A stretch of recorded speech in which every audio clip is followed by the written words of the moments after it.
Downforce UK and Caged present Full Throttle with your hosts Andy Watts and Matt Josie. Boom, giving it large.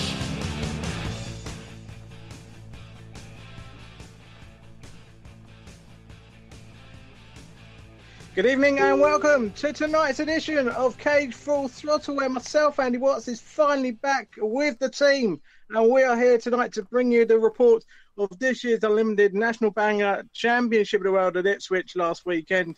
And we have got a whole lot more in store, including our news and discussions. And you can get involved on that on our Facebook page. With me tonight is Matt Josie. Good evening, Matt.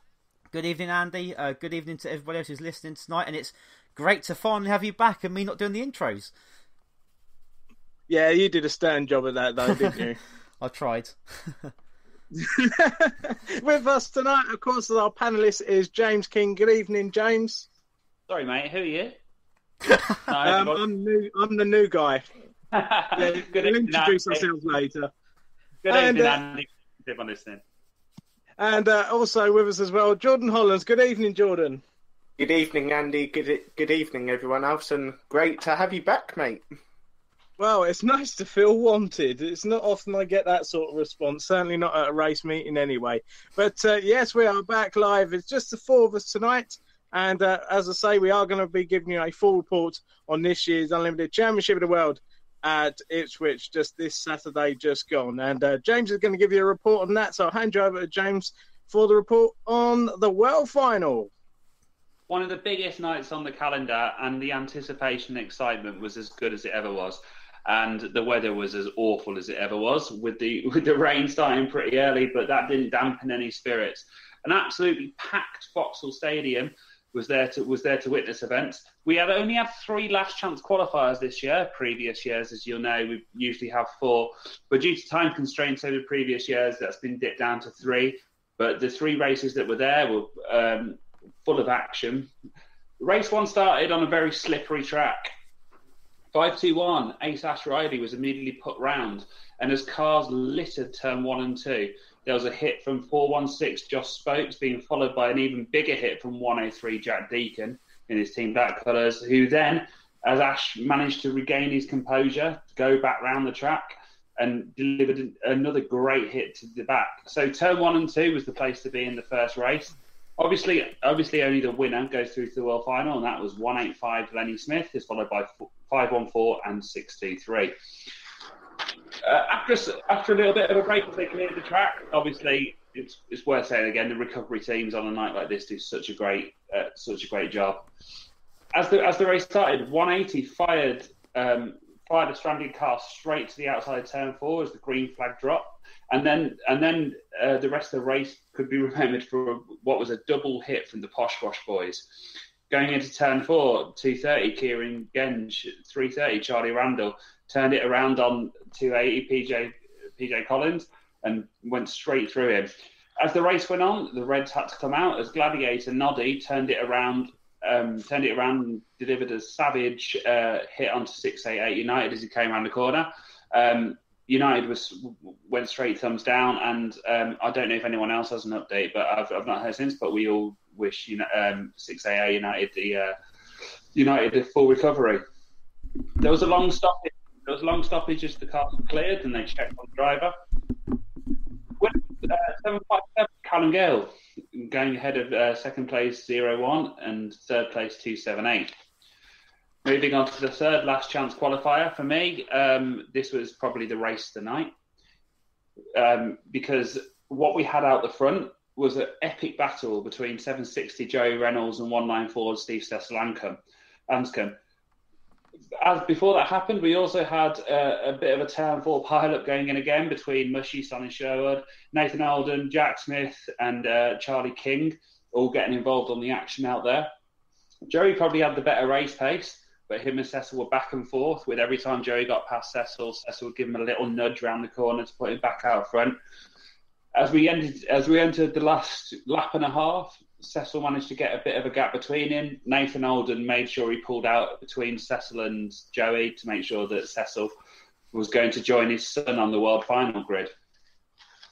as we went into the final, we had all the usual anticipation: flame cannons, the grid draw, Boxer being awarded his trophy for points champion. The track at this point was absolutely soaked. The shale had come off the speedway track, and after seeing comments from drivers afterwards, including outgoing champion Stephen Bolton, I have no idea how the drivers were able to see what was going on. After the first start, there was a rollover. There was a rollover straight down into the first corner. As a driver clipped the tyres, went straight over. Luckily, in the middle of a massively packed track, there weren't too many high-speed hits on the rolled over driver, but that red flag's brought out a complete restart. This brings us on to the two big talking points of the World Final, and I'm fairly sure everyone knows what these two talking points are. Firstly, 82 Big T turning it round and putting a big hit on Pikey as he came out the corner of turn 4. It was clear to everyone watching, and we won't go into too much detail now because we've got the debate later, that hit was on oppo down the straight and put Pikey into the wall over his front driver's side quarter and his door bar, and the red flags had to come out with that big hit. After the restart, 617 was absolutely flying, had about a quarter to a third of a lap lead, at which point he was taken out on the straight by Waterboy from the Aldridge. After that hit, Jack Overy managed to spin it round and rejoin in third, but by this point, Carl Koziewski, and I've had to practice saying that a few times today, managed to take the lead and see it home ahead of 673, Darren Fendley, and 617, Jack Overy. After a load of load-ups, when we were planned to have 2 all-comers, we actually only had 1 all-comers meeting followed by the showdown. At this point, the action sort of blends into a bit of one, but what should really be said is that on turn 4, seeing the limo get repeatedly jacked by cars coming around constantly, and the performance of Nemesis, who seemed to be on a mission after what happened before. I didn't even see him booked into that. Also, the Bears and Poshwash resuming their hard-hitting nature against each other after the most recent Bears batch with some fantastic hits. The results for the first all-comers, 275, 21, 18. And the results of the showdown, 114 Liam Lake, 564 and 382. Andy, I had the pleasure of watching this one with you, and I'm sure when we get to the debate, there are a load of talking points we've got ahead of this. But what did you think overall? Because apart from those talking points, the atmosphere never fails to live up to expectations.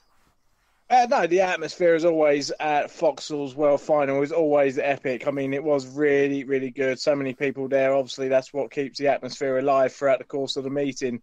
Regarding the car preparation, I mean, hats off to everyone who put so much time and effort into their cars. I mean, the paint jobs this year and the sign writing done to it, the airbrush work, I mean, was out of this world. It was absolutely breathtaking.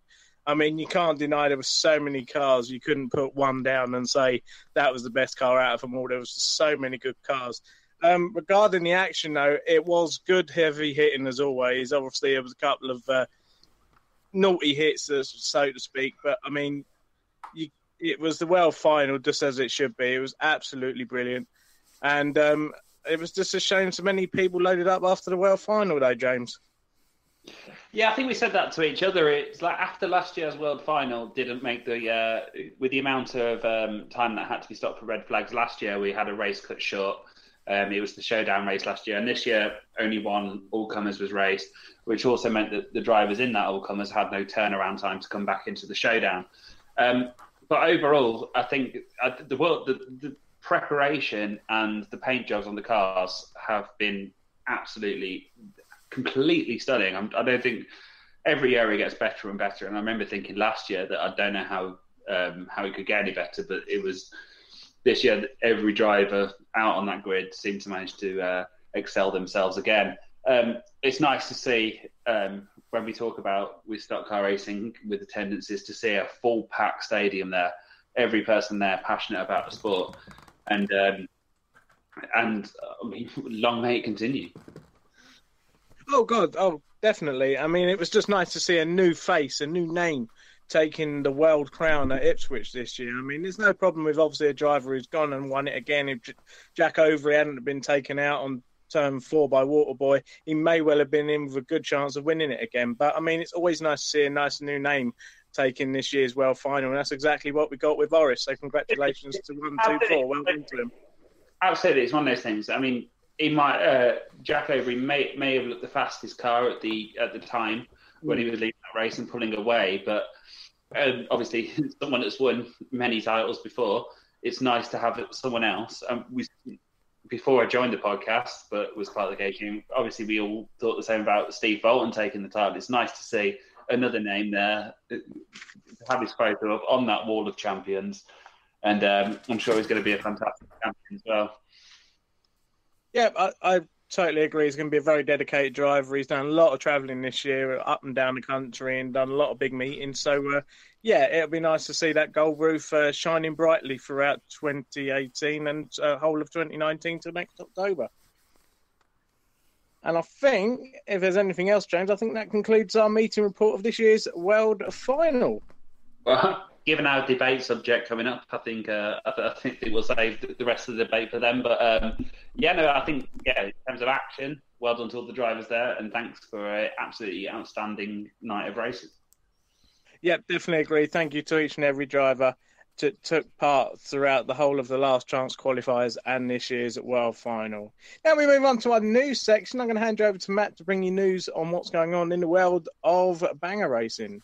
Yes, thank you, Andy. And it's quite weird you saying that again, but yep. Moving on now to the news, and not a lot to discuss. Mostly cage related, I suppose. We're getting to that time of the year now where the podcast will probably revert back to once every 3 or 4 weeks. But the first bit of news is regarding the last ever meeting at Arena Essex on Sunday, the 4th of November, which is of course the Unlimited Firecracker, and tickets have now, would you believe, sold out. The event eventually became a ticket-only event, of which there was only 20% of tickets left. And then suddenly, yesterday afternoon, it got announced that all the tickets were indeed sold out. So that's it. If you really might have missed out now. Of course, people might still have tickets on. Be careful. I think that's the best advice. Make sure you buy the tickets from somebody you trust, but most importantly, don't buy them for more than what they're worth. Just pay what they are worth, and that is it. That's all we're going to say on that subject. And moving on to the caged meeting, which is taking place at Stanley Arena on Sunday, the 2nd of December, which is for unlimited national bangers and 2-litre non-Mondeo bangers. Well, actually, no, it's 1800, sorry, non-Mondeos. We've now got 30 unders and 19 unlimiteds. No need to book in for this meeting, but feel free to do so to help boost the interest in this meeting. So we look forward to that. Of course, we've also got special awards on day, trophies for best paint, best wrecker, and the best wrecked at the end of the day. So all that to look forward to. And finally, the October edition of Wheelspin magazine is out now, which features us here at Caged. We've got a 2-page spread from Jordan Hollands, previewing the World Final, which is just gone, obviously, so it's a bit out of date now, but still worth checking out. And you've got a page of me reporting from the Mildenhall versus King's End team meeting and the Aldershot Back to Basic Championship of the Universe. So that's worth buying. £3.80. You can buy it from Aldershot this coming Sunday or any other of the Speedo venues. So that's definitely worth buying. And of course, as part of the deal, the arrangement, we will be writing a few pieces each and every month for each edition. So we look forward to that. And that's about all I've got for the news. So anyone else got any news they want to mention before we move on? I'm just going to add a bit of news that obviously we got the Halloween Havoc coming up at Mildenhall next weekend on Sunday the 21st of October. Slightly different format to previous years. Obviously it's not got the same fun and games of chain pairs, but there has been talk, and I did put this idea forward a couple of meetings ago, that there is going to be a caravan demolition derby. Oh, yes. At the moment, I think, yes, there is news that it is currently still in talks. We are going to round up drivers, and Mel Bracey has been working hard over the last few weeks to try and round up some drivers for the caravan meeting. It's not on the fixtures yet on the website, but obviously just keep your eye out in the next week or so to see whether that is definitely confirmed. But the Halloween Havoc still hopefully will have a caravan demolition derby along with the fireworks and which also includes this year's round 6 of the Gold Rush. That's all I need to say. Thank you, Matt. And also, I've almost forgot to mention, this coming Saturday would have been the annual Unlimited World Final at Taunton. However, yesterday it got announced that it's been postponed until the very end of December. So if you was hoping to go to Taunton for the Unlimited World Final, it's been cancelled due to the severe weather conditions that are being predicted for the weekend. So it's been moved to, I believe, the Banger Bonanza weekend meeting. So check the Autospeed website for more on that. And that closes the news for the podcast, and move on now to the big discussion this week, and that is turning around at World Final. Good or bad? Who would I go to first? James. What do you think? James, go on. Me. Yeah, James, you go first. Good or bad? Done in between turn 1 and 2 and turn 3 and 4. It's part of Banger Race, and it's part of all the World Series. It's part of all the qualifying rounds. So there's no reason it shouldn't be part of the final.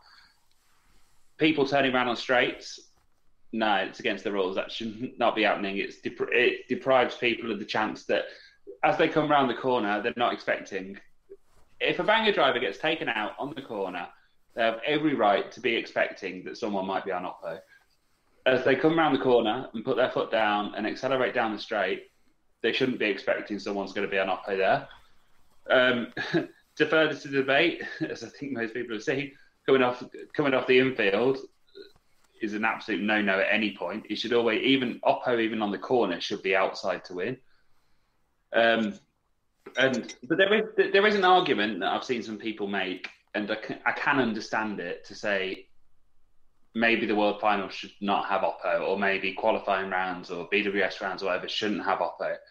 I think that would be taking away one of the aspects of the sport, but I can understand why at that point you'd be saying, don't add that extra variable, let's see who the best racer is. And to be honest, Oppo shots aren't even my favourite banger hits. I love seeing cars being taken from behind, put into the barrier from behind. So in summary, in a World Final, if it's the way it is through all the qualifying rounds, Oppo in the corners is fine. Oppo from the straights is bad. Oppo from inside to out is even worse. Fair enough. Jordan Hollands? No, I actually agree with James on this one. I think that the World Final does need Oppo, partly because it adds an extra dynamic to the race as a whole. And I know people say it doesn't necessarily indicate who the best racer is, but no banger meeting should indicate who the best racer is. Banger racing is all about seeing which driver is the best at keeping out of trouble, nudging out cars in front of him or her, and generally avoiding trouble and trying to be the fastest car out on track. So I think I agree. Literally, I think that's the point I'm trying to make, is the fact that the best bang drivers will be able to avoid that trouble on the corners, where if they know where it's going to be on the corners at the slower speeds where they can navigate, then that is the best driver. If they get taken out on Oppo, then it's unlucky, but the best drivers will, over a long enough period of time, be able to navigate their way through the corners. But yeah, and I'm not being funny, but if I'm not saying Jack Overy was. But if Jack Overy did have the ump with Timmy Ulrich or Walter Boylan, it's banger race, and I'm not being funny. If you're in the lead of a race and you're a massive name in the sport like Jack is, then you should expect to be a target in these big races, because let's not forget, no one really remembers who's won this year's World Final. They just want to talk about who's taken out who on Oppo, and I think that proved it on Oval Chat with the World Final thread being about 60 pages about the hits, and no one actually congratulating Orist, which I think is wrong. And regarding the thread, it took a new thread on Oval Chat to congratulate Orist on the win. That's the bit that annoyed me. I think that was amplified by the fact of the two people involved in one of the Oppos being basically the TGB and DWO fans coming out and basically then starting arguing about things that weren't even relevant to the World Final. Yeah, and that's, I mean, we all have our favourites in banger racing, but to come out and call other drivers cheats and call them all the names under the sun, I won't go into detail, is completely wrong as well. We should have respect for these drivers, because at the end of the day, they don't have to do any of this for us, and to some extent they are. So by calling them all the names under the sun and stuff, no, it's completely against what I stand for. And what about Andy? What do you think on the matter? Honestly, I think they're a good idea. I think the best thing they ever did was introduce allowing a turnaround only between the red marked areas on turn 4 and turn 2. And they don't just happen at World Final, but they happen at the BWS rounds as well. And every driver that takes part in any race event is responsible for their actions. I mean, take Jonesy, for example, had a massive great car on Saturday, and he used it, I think, responsibly. He didn't do any blitz-out hits. He did catch people. He was sat on turn 4 a lot of the time, but he didn't do anything that put anyone's life in danger. That's what I saw. And to be honest, those that have been to Mildenhall over the years know that turn 4 is a notorious place for people being caught out, where people turning around. And it's what adds to the action of the meeting, and I think they're a good thing. Obviously, as I say, the drivers are responsible for their actions, and if they've got a big car or they feel that someone's car might look a bit weak, then it's down to them to decide whether they hit it or not. And obviously, I think they're a good idea, so I say bring them on. Yeah, well, that means we're all in agreement then, because I'm the same. I agree that, you know, the turns only sort of rule. Definitely, I think Oppo on the straights, a no-no, definitely. Oppo head-ons via the infield or whatever, and then again, that's a no-no.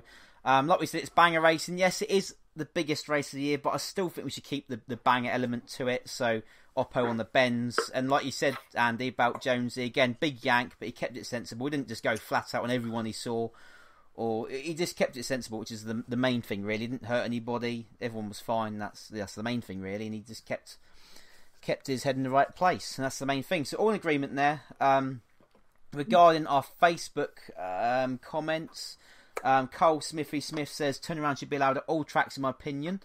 Chaz Lee says completely different to us. He gets 10 likes. He says should only be turned around at team meetings when it is deemed team racing to help each other win. For example, back in the day with the head-to-heads at Arena, and more recently the Mildenhall versus Trackstar meeting.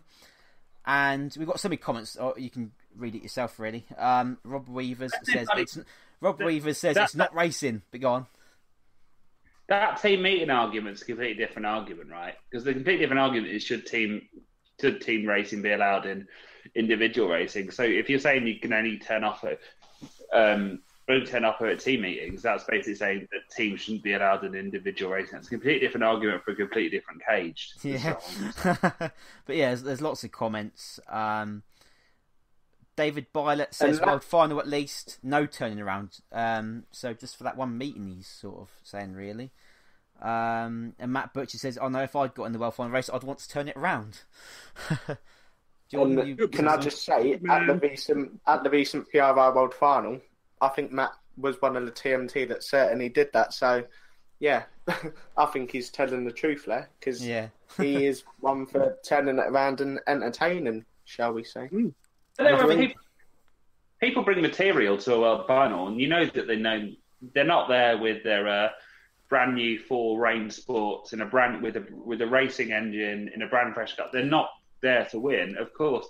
People will come to that meeting just to turn it around and have a bit of fun, and that's attraction. That's part of the sport. I remember when the World Final first moved to Ipswich. I remember 266 Tiggy, doesn't race anymore. Used to race a lot of old cars. He was planning to qualify for the World Final, right? And I kid you not, get the biggest, longest limo ever and just park it on the straight and let everyone just pile in and turn it into a DD, basically. So that would have been absolutely awesome to see. Which is good, because that goes back to another comment on our Facebook that said it's not racing. Well, technically it is still racing, because it's both. Racing, it's racing and crashing. It's both. It should be both. So, yeah. If you want a destruction derby, that. if you want a full-on destruction derby every race, go to America. If you want just pure racing, watch National Hot Rods. That's what I say anyway. And even they turn into DD sometimes. Yeah, Well said, Jordan. Speed weekend. This. Didn't say that, but it's true. coming up tonight. And I think that about closes the debate. Are we all agreed on that? We all agreed that it's good, really. And move on now. Good as long as controlled, I think we've all agreed. Yeah, definitely. And we move on now to the Moldale quiz. And sadly, we got no guests tonight, but I believe James Keane has an idea up his sleeve. Oh, dear. I do. Any presenters here fancy a little head-to-head? Well, seeing as I am the defending champion, I think I need another victim. Wow, yeah, Matt Josie. I'm going to take you on. After Andy was dispatched by our resident Jordan Hollands, are you fancy having a go this time? Yeah, I do. Yeah, I'll go back with him. Oh, are you going? Yeah, Matt, I am. Are you going? Yeah, I am. I wasn't sure you were coming on. You know what? If you want to get involved as well, okay. No. I'm happy if Matt wants to do this. I'm actually happy to see Matt get more than 3 points. We'll have a threesome. No disrespect to you, Jordan, but you went against me, so I know I lost. Fair enough. No, Okay, Matt, so I agree. Go for it. The rules for the head-to-head are a bit different. There are no lifelines, no thumbs down. The 10 questions will be read out. I'll be marking them as we go on, and we'll see who scores the most out of the 10 questions. So, Matt Josie, are you ready? Yeah, just to confirm, all three of us are doing this. It's a threesome, if you like. That doesn't sound right, and I'm backing out now. that doesn't sound right either. Like I'm backing out. I think I'm not going in, that's for sure. Matt's definitely trying to start Cage Station again. Oh, I am. I've got my clothes on tonight, so it's fine. Okay, I'll tell you what we'll do. We'll have Jordan versus Matt tonight, and then we'll have Matt versus Andy, and then we'll work out who's managed to win over. Right, then. Right. Do you want me to do the rolling start? Mr. Josie, take us away. I'll take us away.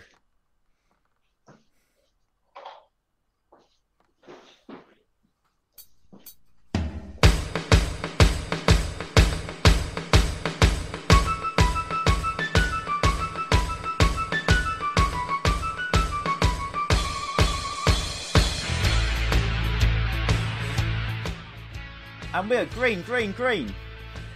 Which track was the first PRI World Final held? We're in Essex. Incorrect. Jordan? Crayford. Incorrect. Oh, Harrogate. You can't say it now. Which year was the World Figure of 8 final dropped? 2009. 2009. Oh, both incorrect.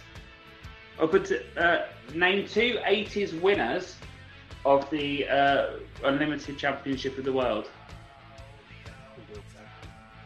Oh, Jesus Christ. I should know this. I don't know. Do you know what? I don't know. I'm put on the spot. Sean Gallagher and Colin Farley. You've got one correct there. Okay. The 3-lap rule that states if a leader is taken out within the last 3 laps is called the what rule? Malcolm Gerding rule. Correct. In the top 3 for this year's Speedworth Unlimited qualifying point, the top 3 were Boxer, Stacey, and who? Jordan Cumming. Correct. Name one of the drivers who qualified for the World Final from Trackstar this year. Kieran Bowman. Correct. That is okay, great. Is Matt still here? Yeah, I'm still here. Yeah, I'm All right. I'm very quiet. Shane Brown has won how many Auto Speed World Finals? 3. 3. I think both incorrect. Okay, so it's all one. Okay. And for the final question, because we've had a couple of skips, Jordan and Matt, both of you, which page was Jordan on from this month's Wheelspin magazine? Oh, which we've got the magazine yet. Page I was saying, 15. we haven't even got the magazine. Page 15. Jordan, which page? For who? For Jordan. Well, Jordan was not on page 15. Page 3. I really you liked that, Matt, didn't you? Yeah. Page Station's back again, ladies and gentlemen. Okay, so let's go back a bit. All right. So you've had a couple of guesses at Jordan. Jordan, which page were you on in the Wheelspin magazine? Page 32. Incorrect. Which page was Matt Josie on? Matt, you go first. Oh, blooming heck. 25. Incorrect. Jordan, which page were you on?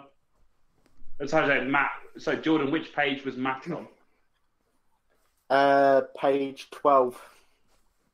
Incorrect. Okay. Because we had a 2-point question. There's no need for tense music here. There's not. Jordan, you won, mate, because Matt hasn't got. But can I make a claim? Hang on. The figure of 8 world final. Here we go. The figure of 8 world final. Hang on. Was it the last one? Was 2008, wasn't it? Was it at Northampton, or was that 2009 at Northampton? 2008 at Northampton. So To be fair, I thought it was 2009 as well. Because I thought the last Wimbledon one was 2008. You both said the same answer. So either way, I'll check it out, actually. So either way, it's irrelevant because you still mugged me off big time. None of the name. At least you know, mate. At least you know. Yeah. So the question sent in by Brighton. Shane Brown's won 4 Auto Speed finals. Oh. Name 2 80s champions. You could have any of these. Darwin Melbourne, Nick Linfield, Chris Colliver, Graham Lashley, Sean Liddard, Paul Shepherd, Sean Gallagher, Roger Wilkinson, Terry Coke, or Tim Coates. Oh, Jordan got one of those. So you got Jordan coming third, and the trackside qualifiers were Dave Vincent, Kieran Bowman, and 8:30 as well. So I think that's okay. So Jordan, you keep your record here. So the next one will be Matt versus Andy to see who finishes last. That'd be a good one. That'd be a good little test. But no, that'd be me anyway. So I think that closes the Moldo quiz for another week. We won't talk any more about that. We'll just move on. And we're going to move on to the message board. And there's not a lot to run through at all because nobody really gets in contact with us, really. But we'll go through our Facebook Live feed and our Spreaker feed. So we just got sort of hellos, really, on Facebook. So we've got Shirley Hayward, we've got Paul, we've got Connor, Reese. So hello to you lot that are watching, listening, shall I say. On Spreaker, we've got Adam Seat Brown once again. He's back after a break from 2 weeks ago. Let's have a look what he's trying to say. I don't know. What was he trying to say? He's looking forward to the show before the final firecracker. So he's got that to look forward to when he comes on and takes on the Model quiz as well. So hopefully we'll have 2 Model quizzes. The Matt versus Andy last place playoff and the Adam Seat Brown his turn on the Model quiz as well. So that's all we got on the message board. Literally nothing. So come on, Cage Nation. Post us your comments or questions for the next podcast. I believe, hopefully, I imagine in 3 weeks' time. That's the week in the build-up to the final meeting at Arena Essex. And just a quick sorry, Matt, just a quick note. When Adam comes on, I'm hoping to give him a quiz for the a PRI goodbye quiz. So if anyone has any questions about the history of racing down at Arena Essex or with PRI, please send them in.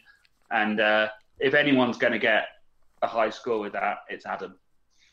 Yeah, and that concludes the message board quite quickly. And we move on to the final part of the podcast already, and that is the fixtures. I'm going to pass you out to, over to Andy to read these out. And just quickly, Andy, don't mention the Taunton one, will you? Which I've put on there, so disregard that don't one. Don't panic, I've already crossed it out. Lots coming up this weekend. On Saturday the 13th, Mildenhall hosts its Unlimited Rear-Wheel Drive Championship. At Cowden Bay, we've got 2-litre Scottish Open. The Ringwood, they've got their Caravan Mania and also round 2 of their World Qualifying Series for their rookie bangers. The Northampton this Saturday evening, it's back to basics with 28 cars at the moment, including chain pairs. That all happens on Saturday, this Saturday coming. Then on the Sunday, it's Unlimited back to basics at Aldershot, currently up to 43 cars for that. Mendips are hosting their Unlimited Banger West of England Championship. More action up at Scotland for Lochgelly. It's Micro Bangers Scottish Open. And at Stanlake, it's Street Bangers Open with over 100 cars booked in for that. And if you're up in the north of the country, Hendford Hills Raceway have round of their Banger Inca Race World Series for more points to be gained for this year's World Final at Ipswich in November. Then on Saturday the 20th, the following weekend, it's at Enham and it's their Unlimited Blue Oyster meeting. If you've seen updates on that, there's lots of nice cars, lots of big machinery going. So guaranteed to be very action-packed as always at Enham. And then next Sunday, the 21st of October, if you like your micro bangers, you're in for a treat. Aldershot is hosting their Micro Madness. Stansted Raceway also has micro bangers. Up in Norfolk at Swaffham, it's micro bangers. But you'll be pleased to hear if you fancy something different. At Arena, it's National Bangers Legends meeting for Ronnie Martin Memorial, and that's for under 1800cc National Bangers. And on the Sunday, it's our Mildenhall Halloween Havoc, as I said. Slightly different to what we've had in previous years, which I'm a little bit gutted about. But it is a round 6 of the Banger Gold Rush. Of course, for that's the Speedworth and Inc Race rookie spec bangers, as they were. Round 6, the Gold Rush, and a chance for another driver to be seeded into this year's World Final in November. And as I said, there is talk, and has been for the last couple of weeks, on a Caravan Destruction Derby. As I say, keep your eyes on the Mildenhall website and on the Mildenhall Facebook page as well for more updates of that. And here at Cage as well, we will bring you news on that as soon as we hear any more. So that concludes our fixtures. And fair to say, I think that concludes tonight's podcast. I'll just check with you, Matt. Have we got anything else we need to talk about before we sign off for tonight? No, that's about it. Quite a quick one. Obviously, no guest tonight. Waiting for you as well, Andy. But that's all fine. We got you back. And you'll be back again in the future as well. So I'm all happy.